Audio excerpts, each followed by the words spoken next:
E acaba motivando também essas outras feiras, como as feiras aqui da região do Vale Claro, do Sino, com certeza. como as feiras em todo o estado, que se espelham, né? Tanto em Porto Alegre quanto em Passo Fundo, na jornada de literatura, quanto eventos nacionais que trabalham o livro e que aí é onde vem essa nossa relação jornalística, da nossa preocupação de como dar conta de tanto assunto, de tanto livro, de tanta literatura em espaços editoriais que nem sempre se tornam maiores, como são, em termos de numéricos, sobretudo, os lançamentos, que a cada ano tem mais livros sendo lançados.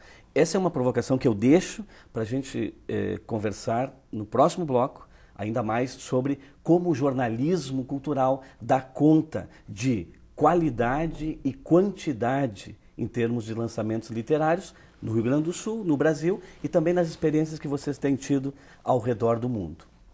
E com essa provocação nós ficamos nesse bloco, repensando então para no bloco seguinte conversarmos novamente com o jornalista e escritor Celito de Grande e com a jornalista Mônica Canitz. Um momento e nós já voltamos.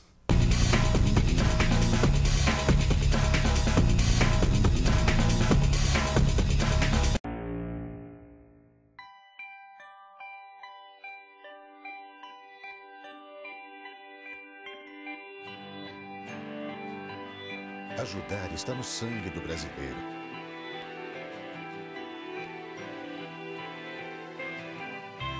Cada vez que você doa sangue, pode salvar a vida de até 4 pessoas. Seja um doador.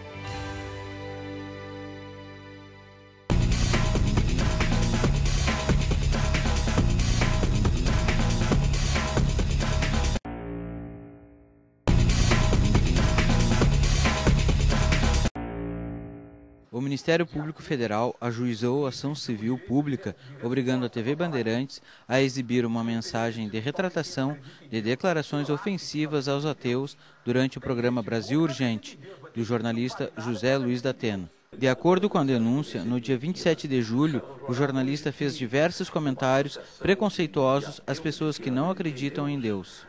Além de transmitir retratação com duração de no mínimo o dobro do tempo usado para a exibição das mensagens ofensivas, a ação do MPF pede que sejam transmitidos esclarecimentos à população acerca da diversidade religiosa e da liberdade de consciência e de crença no Brasil.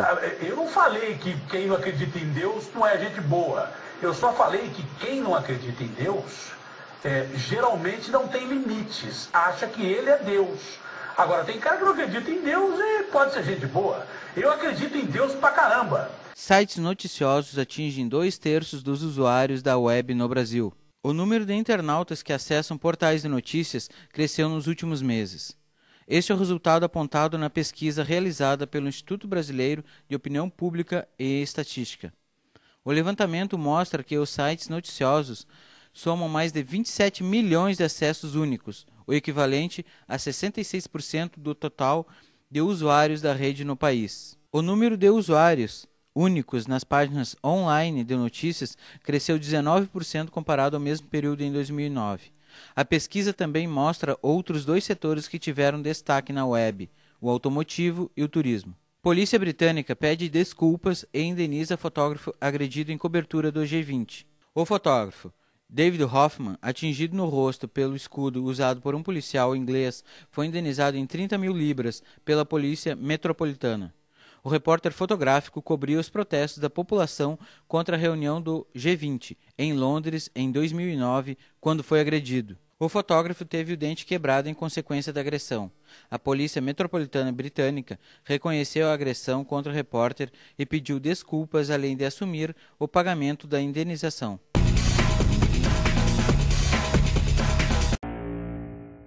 De volta, o Mídia em Foco, hoje falando sobre jornalismo e literatura. Conosco, 2 convidados, Celito de Grande, jornalista e escritor, e Mônica Canitz, jornalista, que também teve experiência já de escrever, não é, Mônica? Sim, sim, sim. Já escrevi algumas coisas. E durante muito tempo trabalhando no jornalismo cultural, recebendo muito material das editoras e muitos lançamentos, né? Nós terminamos o bloco anterior falando sobre feiras do livro, que na verdade são as festas maiores, né, de lançamentos e de encontros de escritores com o seu público, mas também de divulgação do mercado editorial. O mercado que cada vez lança em maior quantidade obras, mas que nem sempre isso vem acompanhado de uma melhora na sua qualidade. E jornalisticamente, nem sempre os espaços se ampliam. Celito, tu que fostes repórter lá no início da carreira, repórter premiado, inclusive, como dizias no primeiro bloco, aliás, num prêmio que infelizmente não continuou, né? É verdade, e que talvez é o não continuar desse prêmio, dado pela Câmara do Livro e pela ARI, signifique também um outro olhar sobre a produção literária.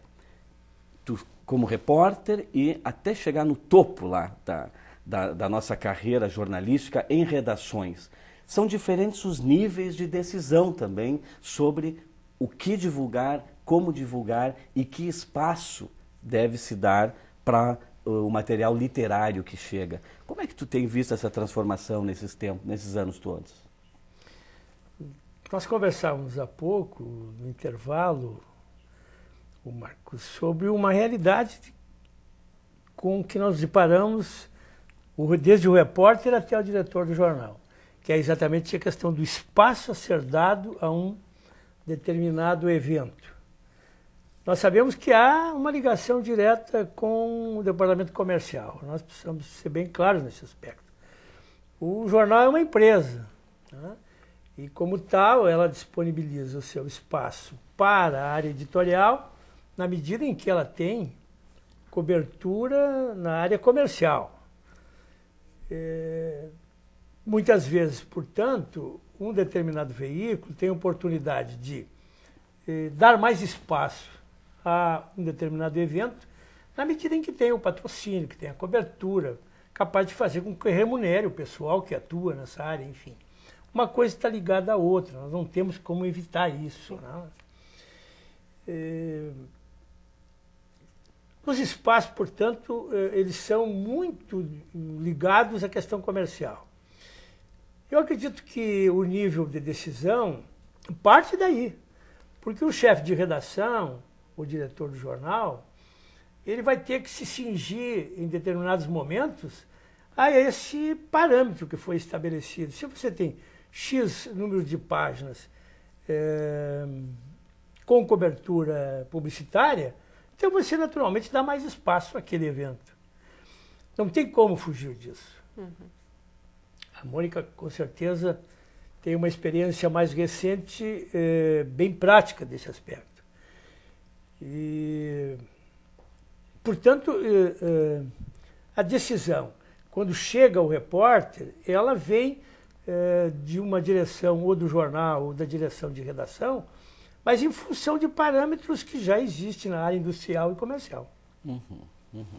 Isso também, Mônica, tu tem percebido nesse teu tempo de trabalho jornalístico? Sim, que eu acho que é muito importante, né, nas redações, enfim, nos veículos, de terem aquela figura do jornalista mais especializado, que conhece mais a área, que pode tem condições... filtrar melhor essa qualidade. Que tem condições de dizer, não, esse livro aqui a gente merece, sei lá, uma página, merece uma crítica mais substanciosa. Esse aqui não, esse aqui a gente pode dar uma resenha mais curta, pode fazer uma nota em função do lançamento. Então, eu acho muito importante essa figura também, né, da pessoa que saiba o que está acontecendo, né? Exatamente do filtro. E vocês têm eu visto concordo isso? inteiramente com o que diz a Mônica, né? E acho que cada vez mais nós precisamos de pessoas que conheçam o tema, a matéria a qual ela está vinculada, né? E acredito que nós temos excelentes nomes aqui no Rio Grande do Sul. Essa era a minha pergunta, se nós temos gente preparada, capacitada, ou se preparando, ou espaço se abrindo para esse tipo de jornalismo. Mas veja o caso da própria Mônica, no Jornal do Comércio. Ela tem condições de falar muito bem sobre isso, porque o jornal em que ela atua tem belos profissionais, né, que assinam colunas de excelente qualidade. Tem os colunistas. O Correio do Povo, a Zero Hora, enfim, todos os veículos aqui no Vale dos Sinos também, nós temos excelentes veículos de comunicação.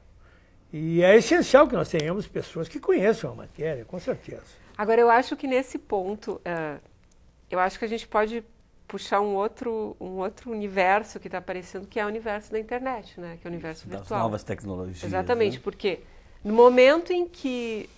Eu já acompanhei isso várias vezes. No momento em que lá o jornal não tem espaço para publicar uma matéria, né, falar de um determinado livro, começam a surgir os blogs, começam a surgir os sites especializados, que não deixa de ser um meio para tu, enfim, colocar toda essa produção, né? Porque ali tu tem colaboradores, tu tem gente que pode escrever, tu tem um espaço infinito, porque um blog, um site não se limita a 3.000 caracteres, tu pode escrever o quanto tu quiser. Claro, eu sempre acho que um jornal dá mais prestígio à publicação, né?